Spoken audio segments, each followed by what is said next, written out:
Hello, sunshine. I'm Jen McFarland from Monarch Dawn, and this is May the Force Field Be With You, a time where we're going to learn an exercise that will help you generate your very own force field so you can float through your day and stress will not be able to get at you. So I'm going to apologize from the beginning. This is the best I could do for like Princess Leia with those cool buns she had at the beginning of Star Wars. I that this is what I come up with. I tried. I will, however, add my Monarch Dawn crown. So here we go. You want to be able to get through your day and not get stressed. Stress can cause you a ton of really unfortunate, unhappy experiences. And I think maybe we're more stressed now than we've ever been before. The effects that the stress has on the body and the mind and behavior is pretty crummy. If you're extra stressed, it can mess with your energy levels. You can be very fatigued. It can mess with your sleep patterns. It can mess with your moods. It can make you sad or irritable or anxious. And then that tends to play out in our behavior, right? We don't do the things that would actually help us get through the stress, like eat nutritious food and sleep well and exercise. Exercise tends to fall by the wayside. You might withdraw from social interactions because you're feeling crummy and you don't sleep as well, and you probably don't eat as well as you could either. So, this is a really important opportunity to start your day every day, generate your force field, and it's fast and it's easy. And we're going to learn all about it right now. But first, I'm going to talk a little bit about how to make this into a daily habit because if you don't do it, it will not help you. That's pretty self evident, right? Okay, so real quick, here's a couple of the simple foundational things about building a habit. Number one, be specific. When in your day are you going to do this exercise? Pick a time, be specific. And I recommend sandwiching it between some parts of your routine that are already really well established. It's like a piggyback effect and it works really well. I call it the when then method. When I do this, then I do that. So, for instance, maybe after you get dressed is a really good time for you to stop and do your collarbone breathing. That's the force field exercise's name. Um, so when I finish getting dressed, then I do my exercise. Maybe it's when you're done eating. Whatever works for you, figure it out and pick a specific time to do it. Once you pick that time, the tip number two is to write it down.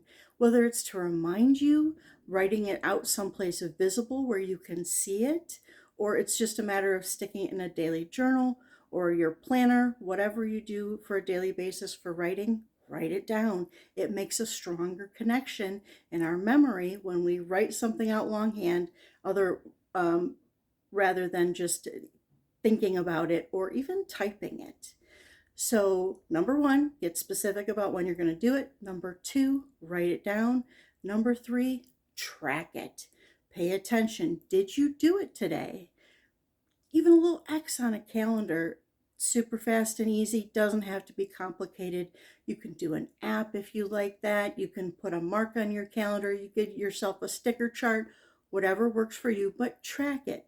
And that will give you data so that you can pay attention to how well your time that you picked is working for you. And if it's at the end of the week, you're like, boom, I hit it every single day.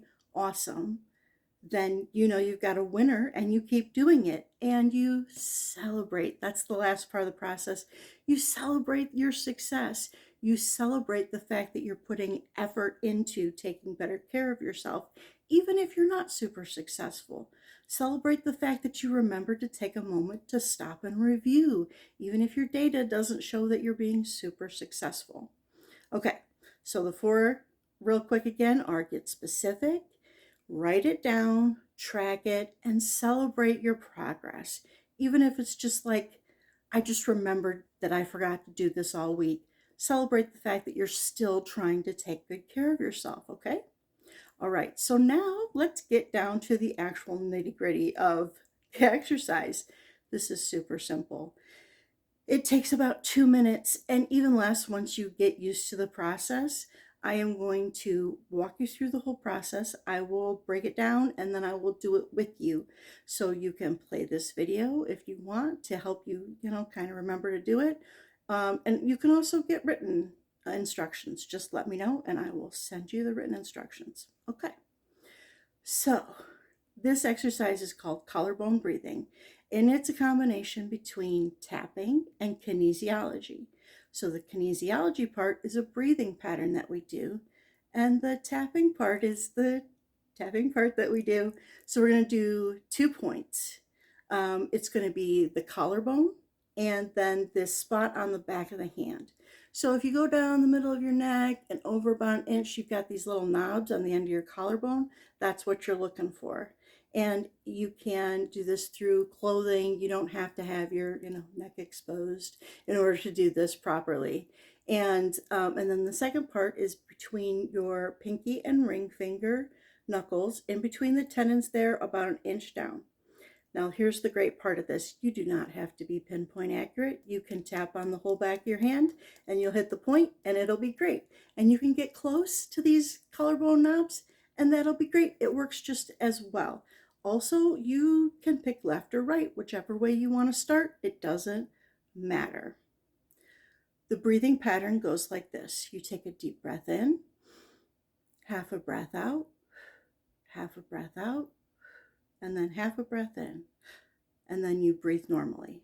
While we're doing that breathing pattern, we have our fingertips on a collarbone point. Doesn't matter if you start left or right, whatever you want to do, whatever's comfortable for you.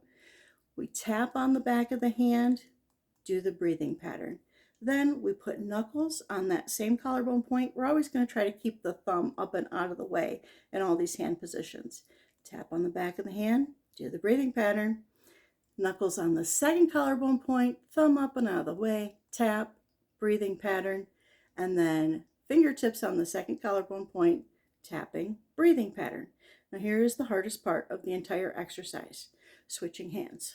I don't know why, but when I first learned how to do this, it was like, which one did I use? So whatever hand you were tapping with, that becomes the hand that now goes on a collarbone point. And it's really that simple. It's really that fast. So let's go through the whole process together and you can learn how to generate your very own force field. Here we go. So fingertips on a collarbone point, tapping on the back of the hand, deep breath in, half a breath out, half a breath out, half a breath in, and breathe normally. Now we're going to do knuckles and that same collarbone point, still tapping, thumb out of the way, deep breath in, half a breath out, half a breath out, half a breath in, and breathe normally. Knuckles on the second collarbone point, tapping, thumb up, deep breath in, half a breath out, half a breath out, half a breath in, and breathe normally. And then fingertips on that second collarbone point, thumb up, still tapping, deep breath in, half a breath out, half a breath out, half a breath in, and breathe normally. Here's the hard part. Switch hands. Put that tapping hand on a collarbone point, tap on the back of the hand, thumb out of the way, deep breath in, half a breath out, half a breath out, half a breath in, and breathe normally. Knuckles on the same point, thumb up, tapping, deep breath in, half a breath out, half a breath out, half a breath in, and breathe normally. Knuckles on the second collarbone point, thumb up, tapping, deep breath in, half a breath out, half a breath out, half a breath in, and breathe normally. Fingertips on the second collarbone point, tapping, thumb up, deep breath in, half a breath out, half a breath out, half a breath in, and breathe normally. And that's it. 2 minutes, 2 hands, and you can bubble up and then float through your day where stress cannot get at you. If for any reason you have maybe an extreme situation with stress and you feel like your bubble popped, it's okay. Just do the exercise again and bubble up and then carry on. Um, this is so easy and so wonderful because you are giving yourself the gift of less stress being able to get to you in the first place. And that's what I love about tapping.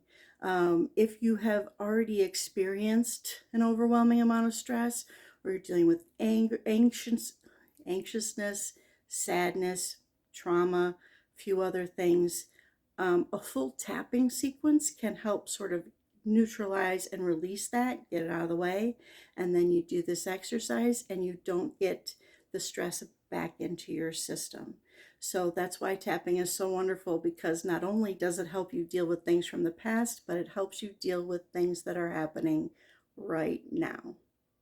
So I hope this is helpful for you. I'm super excited that I get to share this with as many people as possible. So remember, do your collarbone breathing, generate your force field. The way to make it a regular habit is get specific, write it down, track it, and celebrate your progress. And you will be able to have the force field with you whenever you want. So I will say thank you for joining me during this video, and shine on.